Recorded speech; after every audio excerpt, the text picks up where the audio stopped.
ದೇವರ ನಾಮಕ್ಕೆ ಸ್ತೋತ್ರ ಉಂಟಾಗಲಿ. ಈ ಉದಯ ಕಾಲದ ಆತ್ಮಿಕ ಉಪಹಾರ ಕಾರ್ಯಕ್ರಮಕ್ಕಾಗಿ ಯೇಸು ಕ್ರಿಸ್ತನ ನಾಮದಲ್ಲಿ ನಿಮ್ಮೆಲ್ಲರಿಗೂ ಈ ಉದಯ ಕಾಲದಲ್ಲಿ ಶುಭ ವಂದನೆಗಳನ್ನು ಸಲ್ಲಿಸುವನಾಗಿದ್ದೇನೆ. ಪ್ರಿಯ ದೇವರ ಜನರೇ, ಪ್ರಿಯರೇ, ಸ್ನೇಹಿತರೇ, ಈ ಉದಯ ಕಾಲದಲ್ಲಿ ನಿಮ್ಮೆಲ್ಲರನ್ನು ದೇವರು ಆಶೀರ್ವದಿಸಿ ಉತ್ತಮವಾದ ಸ್ಥಾನಮಾನಗಳಲ್ಲಿ ನಿಮ್ಮನ್ನಿಟ್ಟು ದೇವರು ನಡೆಸಲಿ. ಈ ಉದಯ ಕಾಲದಲ್ಲಿ ಪ್ರತಿದಿನ ದೇವರು ನಮಗೆ ತನ್ನ ಆಶೀರ್ವಾದ ವಚನಗಳಿಂದ, ತನ್ನ ಧೈರ್ಯವುಳ್ಳ ಮಾತುಗಳಿಂದ, ತನ್ನ ಸತ್ಯವಾದ ಕಾರ್ಯಗಳಿಂದ ನಮ್ಮನ್ನು ನಡೆಸುತ್ತಿರುವ ಸ್ವಾಮಿಯಾಗಿರುವ ಯೇಸು ಕ್ರಿಸ್ತನು ಈ ಉದಯ ಕಾಲದಲ್ಲಿ ನಮಗೆ ಕೊಟ್ಟಿರುವಂಥ ಒಂದು ವಾಕ್ಯದಿಂದ ನಾವು ಧ್ಯಾನ ಮಾಡಿಕೊಳ್ಳೋಣ.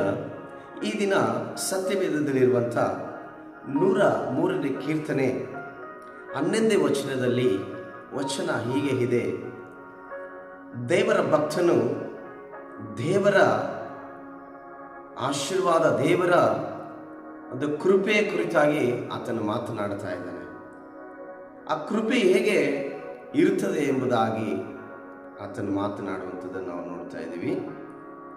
ಭೂಮಿಯ ಮೇಲೆ ಆಕಾಶವು ಎಷ್ಟು ಉನ್ನತವೋ ಆತನಲ್ಲಿ ಭಯಭಕ್ತಿ ಉಳ್ಳವರ ಮೇಲೆ ಆತನ ಕೃಪೆ ಅಷ್ಟು ಅಪಾರವಾಗಿದೆ ಎಂಬುದಾಗಿ. ಪ್ರಿಯ ದೇವರ ಜನವೇ, ಸ್ನೇಹಿತರೆ, ಉದಯ ಕಾಲದಲ್ಲಿ ಭಕ್ತನು ದೇವರ ಕೃಪೆ ಅಪಾರವಾದದ್ದು. ಆ ಕೃಪೆ ನಮ್ಮ ಮೇಲೆ ಇರಬೇಕಂದ್ರೆ ನಮ್ಮಲ್ಲಿರುವಂಥ ಕಾರ್ಯಗಳ ಕುರಿತಾಗಿ ಭಕ್ತನು ತಿಳಿಸ್ತಾ ಇದ್ದಾನೆ. ಆಕಾಶವು ಎಷ್ಟು ಉನ್ನತವಾಗಿದೆಯೋ, ಭೂಮಿಯು ಎಷ್ಟು ಉನ್ನತವಾಗಿದೆಯೋ ಆತನಲ್ಲಿ ಭಯಭಕ್ತಿ ಉಳ್ಳವರು. ನೋಡ್ರಿ, ಆಕಾಶ ಭೂಮಿಗೆ ಬಹಳ ಬಹಳ ಕಿಲೋಮೀಟರ್ಗಳು ದೂರದಲ್ಲಿ ಆಕಾಶವು ಭೂಮಿ ಇದೆ. ಅಷ್ಟು ಒಂದು ಉದ್ದದ ಹಳಿತಿಯ ಪ್ರಕಾರವಾಗಿ ದೇವರು ನಮ್ಮನ್ನು ತನ್ನ ಕೃಪೆಯಲ್ಲಿ ತುಂಬಿಸ್ತಾನೆ ಎಂಬುದಾಗಿ ಭಕ್ತನು ಹೇಳ್ತಾ ಇದ್ದಾನೆ. ಆದರೆ ಆ ಕೃಪೆಯಲ್ಲಿ ನಮ್ಮನ್ನು ತುಂಬಿಸುವಾಗ ನಾವು ಕರ್ತನಲ್ಲಿ ಭಯ ಭಕ್ತಿ ಉಳ್ಳವರಾಗಿರಬೇಕೆಂದು ಹೇಳಿ. ಇವತ್ತೆಷ್ಟೋ ಜನರಿಗೆ ದೇವರ ಭಯ ಇಲ್ಲದೆ, ದೇವರಲ್ಲಿ ಭಕ್ತಿ ಇಲ್ಲದೆ ನಾವಿನ್ನೂ ಪಾಪವಾದ ಕಾರ್ಯಗಳಲ್ಲಿ ಜೀವಿಸುತ್ತಾ ಎಷ್ಟೋ ಜನ ತಮ್ಮ ಜೀವಿತದ ಕಾಲಗಳಲ್ಲಿ ಕಳೆದು ಹೋಗುತ್ತಾ ಇದ್ದಾರೆ.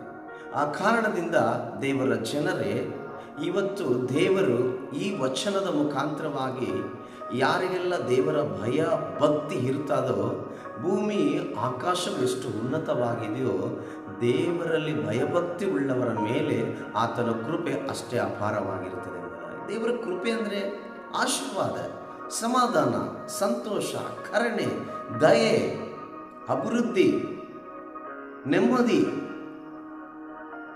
ಇವೆಲ್ಲವೂ ಕೂಡ ಆ ಕೃಪೆಯಲ್ಲಿ ಅಡಗಿದೆ. ಅಂಥ ಒಂದು ಕೃಪೆ ಯಾರು ದೇವರಲ್ಲಿ ಭಯಭಕ್ತಿ ಉಳ್ಳವರಾಗಿ ಜೀವಿಸುತ್ತೀರೋ ಅವರ ಮೇಲೆ ಈ ಕೃಪೆ ಅಪಾರವಾಗಿರ್ತದಂತೆ. ಅಂದರೆ ಭೂಮಿ ಆಕಾಶ ಎಷ್ಟು ಉನ್ನತವಾಗಿದೆ, ಎಷ್ಟು ದೂರವಿದೆಯೋ ಅಷ್ಟೊಂದು ದೇವರ ಕೃಪೆ ನಮ್ಮ ಮೇಲೆ ಅಪಾರವಾಗಿರ್ತದೆಂದು ಇವತ್ತು ಭಕ್ತನು ಹೇಳ್ತಿದ್ದಾನೆ. ದೇವರ ಜನರೇ, ಉದಯ ಕಾಲದಲ್ಲಿ ನೋಡ್ತಿರುವವರೇ, ದೇವರಲ್ಲಿ ನಮ್ಮ ಭಯ, ನಮ್ಮ ಭಕ್ತಿಯನ್ನು ಇಟ್ಟುಕೊಂಡು ನಾವಿನ್ನೂ ಹೆಚ್ಚಾದ ಪರಿಶುದ್ಧತೆಯನ್ನು ಕಾಪಾಡಿಕೊಂಡು ದೇವರ ಸಮ್ಮುಖದಲ್ಲಿ ನಾವು ಹೋಗುವುದಾದರೆ ಆತನ ಕೃಪೆ ನೋಡುವ ಪ್ರತಿಯೊಬ್ಬರ ಮೇಲೆಯೂ ಅಪಾರವಾಗಿರುವಂಥದ್ದಾಗಿದೆ. ದೇವರ ಕೃಪೆ ನಮ್ಮ ಮೇಲೆ ಇದ್ದರೆ ನಮ್ಮ ಯಾವುದಕ್ಕೂ ಕೊರತೆ ಇಲ್ಲದಂತೆ ನಾವು ಸಂತೋಷವಾಗಿ ಈ ಲೋಕದಲ್ಲಿ ಜೀವಿಸಲಿಕ್ಕೆ ಸಾಧ್ಯವಾಗುತ್ತದೆ. ಅದಕ್ಕಾಗಿ ಪ್ರಿಯ ಸ್ನೇಹಿತರೇ, ದೇವರಲ್ಲಿ ಭಯವನ್ನು, ಭಕ್ತಿಯನ್ನು ಹೆಚ್ಚಾಗಿಸಿಕೊಂಡು ಆತನ ಕೃಪೆ, ಅಪಾರವಾದ ಕೃಪೆಯನ್ನು ನಾವು ಹೊಂದಿಕೊಂಡು ಲೋಕದಲ್ಲಿ ಜೀವಿಸೋಣ. ದೇವರು ನಿಮ್ಮನ್ನು, ನನ್ನನ್ನು ಕೇಳುವ ಪ್ರತಿಯೊಬ್ಬರನ್ನು ದೇವರ ಆಶೀರ್ವಾದ ಮಾಡಲಿ. ನಾನು ಪ್ರಾರ್ಥಿಸೋಣ. ದೇವರೇ, ಭಕ್ತನು ಹೇಳ್ತಾ ಇದ್ದಾನೆ, ಭೂಮಿಯು ಆಕಾಶವು ಎಷ್ಟು ಉನ್ನತವಾಗಿದೆಯೋ ದೇವರಲ್ಲಿ ಭಯಭಕ್ತಿ ಉಳ್ಳವನ ಮೇಲೆ ದೇವರ ಕೃಪೆ ಅಷ್ಟು ಅಪಾರವಾಗಿರುತ್ತದೆ ಎಂಬುದಾಗಿ. ಹೌದು ಸ್ವಾಮಿ, ನಿನ್ನಲ್ಲಿ ಭಯಭಕ್ತಿ ಉಳ್ಳವರ ಮೇಲೆ ನಿನ್ನ ಕೃಪೆ ಅಪಾರವಾಗಿರುವಂಥದ್ದಾಗಿದೆ.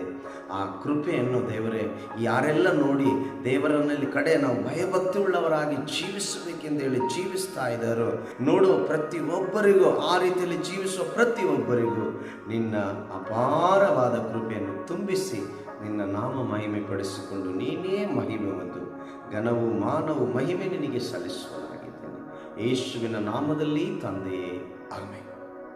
ಎಲ್ಲರಿಗೂ ವಂದನೆಗಳು. ದೇವರು ನಿಮ್ಮನ್ನು ಉದಯ ಕಾಲದಲ್ಲಿ ಆಶೀರ್ವದಿಸಲಿ. Thank you.